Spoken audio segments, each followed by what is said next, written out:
Good morning, audience. Today I am in very pain. Guys जिस system पर हम भरोसा करते हैं वही सिस्टम आपको खा जाए या वही सिस्टम आपकी जान ले ले तो आप क्या करेंगे। साथियों, ऐसा ही कुछ हुआ है। हमारे ये लोग, हमारी ये सरकारें या जिसे हम अपना रहनुमा समझते हैं उसी के बनाए जाल पे जब हम फंस कर अपनी जान दे देंगे तो ऐसी ज़िंदगी का क्या मतलब, क्या मकसद ऐसे जीवन का, ऐसे लोगों पर क्या भरोसा। जी हाँ साथियों, आज मैं बहुत ही गुस्से में हूँ और मैं ही क्यों, पूरा स्टूडेंट वर्ग, जो छात्र वर्ग है वह भी पूरा आक्रोशित है। उसकी वजह आप सबने न्यूज़ पे सुना ही होगा। घर से जब हम निकलते हैं एक बड़ी कामयाबी को लेकर के, बड़े सपने को लेकर के, और उस सपने को पाने के लिए हम अपनी चैन, अपना सुकून, सब कुछ दांव पे लगा देते हैं। लेकिन ऐसा कि जिस सिस्टम पर हम भरोसा करते हैं, जिस सिस्टम के अंदर जाकर के हम बदलना चाहते हैं, चेंजेस करना चाहते हैं, उस सिस्टम के षड्यंत्र ने ही हमारे उन सपनों को तो चकनाचूर कर ही दिया, बल्कि हमारी जान भी ले ली। तो फिर कैसा लगेगा। जी हाँ साथियों, अभी 3 आईएएस की पढ़ाई के लिए आए छात्र जो कि दिल्ली में कोचिंग कर रहे थे, और कोचिंग माफिया की कुछ अनदेखी की वजह से उसके गुड़ चाल में फंस कर के उन 3 बच्चों के, 3 मासूम बच्चों की जानें चली गई। इनका नाम भी है मेरे पास, श्रेया यादव, तान्या सोनी और नेविन। साथियों, इन लोगों ने क्या किसी का बिगाड़ा था? कुछ नहीं, सिर्फ घर से पढ़ने आए थे। और उन्हें क्या पता कि हम आईएएस बने उससे पहले ही हम इस दुनिया को अलविदा कह देंगे। साथियों, घटना बहुत ही दर्दनाक घटना है। और सिर्फ यही घटना कि उससे पहले एक आगजनी की भी घटना मुखर्जी नगर पे हुई थी। लेकिन क्या उसके बाद सरकार चेती? क्या उसके बाद लोग जागे? नहीं। हम जिस कॉलोनी और जिस मोहल्ले में रह रहे हैं वहाँ के लोग इतने बेरुखसत, इतने बेलापरवाह कैसे हो सकते हैं कि हमारी कॉलोनी में कोई और रह रहा है और इसे इस तरह की परेशानी है। लेकिन साथियों, सच में यह एक संवेदनशील विषय तो है ही, यह एक प्रश्नवाचक चिन्ह भी है कि सभ्य समाज में ऐसा कैसे हो सकता है कि बच्चे जहाँ पढ़ने आए हों, शिक्षा के मंदिर में आए हों, और शिक्षा उन्हें इस लालच में दी जा रही हो कि उससे सिर्फ हमारा भरण पोषण होगा, हमारी कमाई होगी, हमारे आय का साधन होगा। उन बच्चों के भविष्य का हमने कुछ भी नहीं सोचा है। साथियों, से पहले से ही सर्वविदित है कि कोचिंग संस्थान सिर्फ इसलिए संचालित हो रहे हैं क्योंकि जो एजुकेशनल इंस्टीट्यूट्स हैं वो सही शिक्षा प्रोवाइड नहीं कर रहे हैं। उनकी गुणवत्तापूर्ण शिक्षा हमेशा प्रश्नवाचक घेरे में रही है, और उसकी भरपाई के लिए मैं हूँ या आप हो या कोई और स्टूडेंट हो, वो कोचिंग्स का सहारा लेता है। और कोचिंग इंस्टीट्यूट्स इस तरह की अनदेखी करते हैं। कभी उनके यहाँ फैन नहीं चल रहा, कभी यहाँ उनके यहाँ एसी नहीं है, कभी स्टॉप ही नहीं है। एक ही टीचर्स के ऊपर 150-150 बच्चे, वो भी ऑनलाइन क्लासेस पे पढ़ रहे हैं।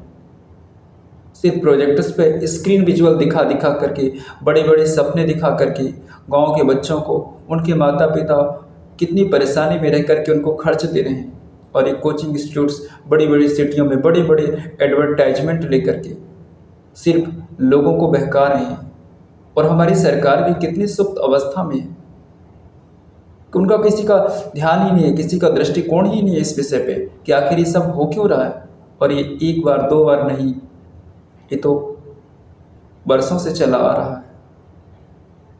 एक उस इंस्टीट्यूट पे एक बंदा निकल आया, उसके यहाँ से यदि उसका सिलेक्शन हो गया तो उसका एडवर्टाइजमेंट ऐसे करेंगे, ऐसे करेंगे, जैसे सारे आईएएस, सारे ऑफिसर्स इसी इंस्टीट्यूट ने, इसी कोचिंग क्लास ने बना दिया।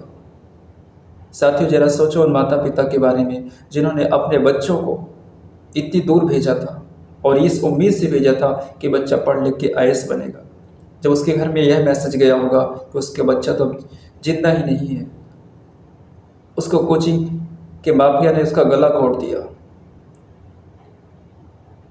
गला ही घोटना कहेंगे इसे, एक प्रकार से मर्डर ही किया है। जब आपको पता है कि बेसमेंट में बारिश का मौसम है, बारिश हैवी हो रही है, कभी भी पानी भर सकता है, निकासी का कोई ऑप्शन नहीं है, तो आपको ऐसे जगह बच्चों को क्यों लाइब्रेरी बना के भेजा? ऐसे बच्चों को क्यों वहाँ पे अलाउ किया? नहीं करना था। लेकिन इन सब की अनदेखी 2-4 दिन के लिए मीडिया पे चलेगा, 2-4 दिन के लिए लोगों के जहन में रहेगा, फिर लोग इसे भूल जाएंगे। साथियों, कुछ ना कुछ तो गलत है और ये सिस्टम में ही गलत है, क्योंकि आप जिन लोगों को चुन करके भेजते हैं, आप पैसे में बहक जाते हैं, आप उनकी बहकी बहकी बातों में फंस जाते हैं और उन्हें आप अपना प्रतिनिधि चुन लेते हैं और वो आपके लिए कुछ नहीं करते, सिर्फ अपना ही पेट भरते हैं। यदि वाकई में वहाँ के विधायक, वहाँ के मेयर, एमसीडी के लोग यदि जागे होते तो पहले से ही जल निकासी के लिए पहले से पर्याप्त व्यवस्थाएं की होती, तो ये इंसिडेंट नहीं होता है। और साथियों, नहीं, खुदा ना खास्ता किसी और के साथ ऐसा हो, प्लीज़ थोड़ी सी सजगता हमें अपने अंदर भी लानी होगी। जब भी हम किसी ऐसे अनजान जगह पे जा रहे हैं, हमें उसके बारे में कुछ ना कुछ तो बेसिक इन्फॉर्मेशन रखनी होगी। मौसम, वातावरण और लोगों पे भरोसा नहीं किया जा सकता, इसलिए सावधानी अपने आप से हो तो बेहतर हो। फिलहाल ये घटना बहुत ही दुखदायी है। मैं उन तीनों दिवंगत आत्माओं को श्रद्धा सुमन अर्पित करता हूँ। वो जहाँ भी हों, भगवान उन्हें शांति प्रदान करे, उनके माता पिता को भी इस असहनीय दुख को सहने की क्षमता प्रदान करे। और साथियों, हमें ऐसी घटनाओं के खिलाफ खुलकर के आवाज़ उठाने की आवश्यकता है, क्योंकि आज जिस प्रकार से, मैंने पहले भी किसी एक वीडियो में कहा था कि कोचिंग संस्थान लूट का एक माध्यम है। वो कोई शिक्षा प्रोवाइड नहीं करते हैं, टैलेंटेड ही वहाँ से निकलता है। यदि मैं या कोई और वहाँ पे जाके पढ़े और 8 घंटे किसी प्राइवेट कंपनी में काम करे, क्या उसका सक्सेस होना पॉसिबल है? नहीं है पॉसिबल। टैलेंटेड बच्चे ही पॉसिबल होते हैं, सक्सेस पाते हैं। और वो टैलेंटेड बच्चे इन कोचिंग संस्थाओं से पहले भी अचीवमेंट लाते थे, लेकिन एक मार्केटिंग है और ये मार्केटिंग जो है, उसके चक्रव्यूह में कई लोग फंस जाते हैं। साथियों, देश में आपको पता है कि 68,000 से कोचिंग संस्थान है। अब आप सोचो, इतने बड़े कोचिंग संस्थान में लगभग 5 करोड़ स्टूडेंट्स पढ़ रहे हैं। अब सोचो, इसके लिए हालांकि एडवाइजरी भी जारी है कि कोचिंग संस्थान में क्या क्या सुविधाएं होनी चाहिए। वहाँ पे प्रॉपर जो है सीसीटीवी फुटेज की व्यवस्था हो, ताकि सारी चीज़ें ऑन रिकॉर्ड हों। रोशनी के लिए पर्याप्त व्यवस्था होनी चाहिए, मेडिकल की व्यवस्था होनी चाहिए। और बड़ी बड़ी जो कोचिंग क्लासें हैं, उसमें 16 साल से कम उम्र के बच्चों को एडमिशन नहीं दिया जाना चाहिए। लेकिन इन सब की अनदेखी जो कोचिंग माफिया आजकल के हुए, वो सब कर रहे हैं। और ये छोटे शहर से लेकर के बड़े शहर तक बराबर चल रहा है, और इसके खिलाफ कोई आवाज़ भी नहीं उठा रहा है, क्योंकि एजुकेशन है। लेकिन साथ ही जब ऐसी घटनाएं सामने आती हैं, निश्चय ये बड़े विचार का भी और बड़े संवाद का भी विषय है कि इस पे लोगों को मुखरता से बात करनी चाहिए। और सारी, क्योंकि आपसे फीस भी बहुत ज़्यादा वसूलते हैं, अननेसेसरी फीसें आपसे लेते हैं।